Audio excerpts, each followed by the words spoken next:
In this video, we will review the conduction system of the heart. Our heart has its own conduction system, and it can generate its own electrical current. This begins in the sinoatrial node, which is the area of the heart that sets our heart rate. It is called the pacemaker of the heart, and it controls our heart rate at 60 to 100 beats per minute. The conduction signal from the sinoatrial node spreads down to the atrioventricular, or AV node, and across the atria. When the signal reaches the AV node, it pauses for a moment to allow this action potential to spread across both the left and the right atria so that there is a coordinated contraction. If the sinoatrial node is not functioning, the AV node has its own intrinsic heart rate and could lead to a heart rate of 40 to 50 beats per minute. After reaching the atrioventricular node, the electrical signal travels down the bundle of His, down the bundle branches, and then up across both ventricles and the Purkinje fibers. If someone's sinoatrial and atrioventricular nodes were not functioning, the Purkinje fibers would set the heart rate at 15 to 40 beats per minute. Someone could not last very long with just this heart rate. Let's look at how action potentials are created. I could not find a better way to show this than this video that was already made, so we will watch this now. The heart generates its own electrical impulse for the muscles to contract. Pacemaker cells initiate that electrical impulse. This video is not about pacemaker cells. This video will focus on the voltage passing through contractile myocardiac cells. The red rounded cornered square will represent the cardiac cell. Within that cell, you can see a small amount of sodium, represented by a salt shaker, a small amount of calcium, represented as a bone, and a large amount of potassium, represented as a banana. The amounts of each electrolyte is indicated by how full each item is. The potassium is 90% full, and the sodium and calcium are only about 10% full. Outside the cell are the same three electrolytes: potassium, calcium, and sodium. Outside the cell, potassium is only about 10% full, and sodium and calcium are about 90% full. All these electrolytes have a positive charge, so having more positive charges outside the cell makes the inside of the cell negative. Okay, what? Let's just pretend that we could count the number of items in each electrolyte.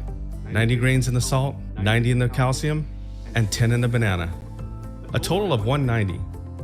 Inside the cell, 10 salt, 10 calcium, and 90 potassium. A total of 110.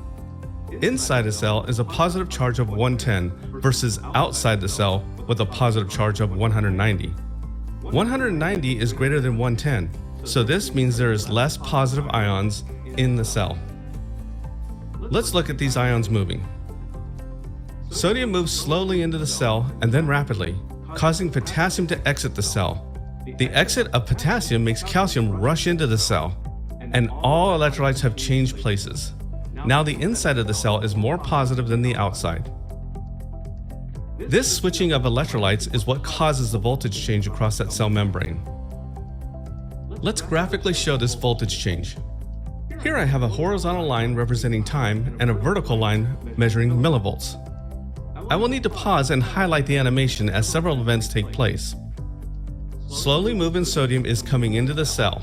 When the millivolts reach about -70, the sodium rushes into the cell, changing the inside of the cell to a positive 20. That rushing in of sodium stimulates potassium to exit the cell. As potassium exits the cell, causes a decrease in positive ions inside the cell. Now calcium starts entering. The exchange between potassium leaving and the calcium entering is equal, so no voltage change is happening. This is called a plateau. Now the cell does not like this, so it starts pumping sodium out and potassium in.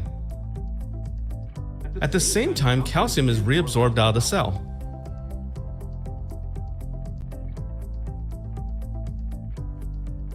These events happen with every heartbeat, and a normal heart rate is about 80 beats per minute.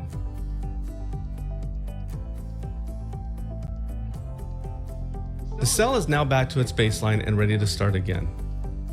I will play this animation again without narration or pauses. I hope this has helped, and thank you for watching.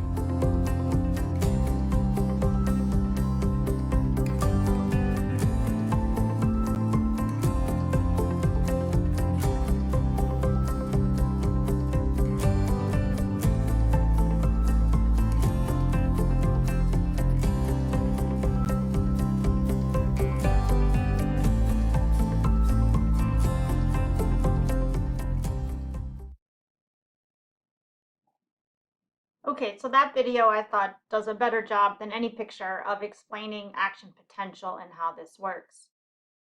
So we have what we call the membrane potential, and that's the electrical potential across the membrane. So in that video, it was showing that the outside of the cell, the extracellular space, was more positive as compared to the inside, and that difference is the membrane potential.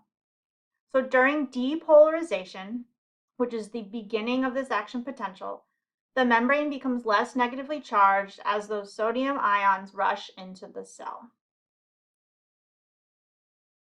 We then have an exchange of sodium and potassium at an even rate when we enter the plateau period. While we were in this plateau period, we call this the absolute refractory period. That means during this time, an action potential cannot be initiated again. During repolarization, the potassium ions will leave the cell to reestablish membrane potential. And so we have leaky potassium channels that are ongoing all of the time, but during repolarization, we push potassium out of the cell. When we want to maintain membrane potential, we have that sodium-potassium pump that will use energy. So remember, it requires ATP. It will push sodium back out of the cell and bring potassium back into the cell. So our phases of cardiac action potentials is the rapid depolarization. That's where the sodium channel opens. We'll have a rapid repolarization, which is when the sodium channels close. We have our plateau. We then have a final rapid repolarization where the calcium channels close and potassium leaves the cell. And then we end up with our resting membrane potential. So remember, we have this absolute refractory period where an action potential cannot be initiated, and this occurs during that plateau. This is important because it helps prevent irregular heartbeats. We also have what we call a relative refractory period, and that's where normally a new action potential is not initiated, but if there's a stronger than normal stimulus, that could cause another action potential, and this could potentially lead to an arrhythmia. And then finally, let's review the components of an electrocardiogram, or you'll see an ECG or an EKG, which is just electrocardiogram with a K, which is more German. So the electrocardiogram, you'll have a number of waves. We'll look at the P wave, the QRS wave, and the T wave. The P wave shows electrical activity associated with atrial depolarization.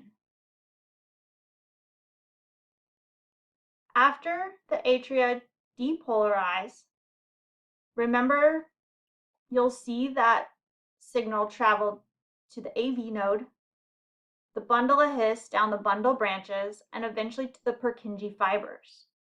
When the ventricles depolarize, remember they're very large as compared to the atria, you'll see a large wave we call the QRS wave, and this shows where the ventricles are depolarizing. While the ventricles are depolarizing, the atria will also repolarize or go back to resting membrane potential. But because of the magnitude of this QRS wave, we don't see atrial repolarization on the EKG.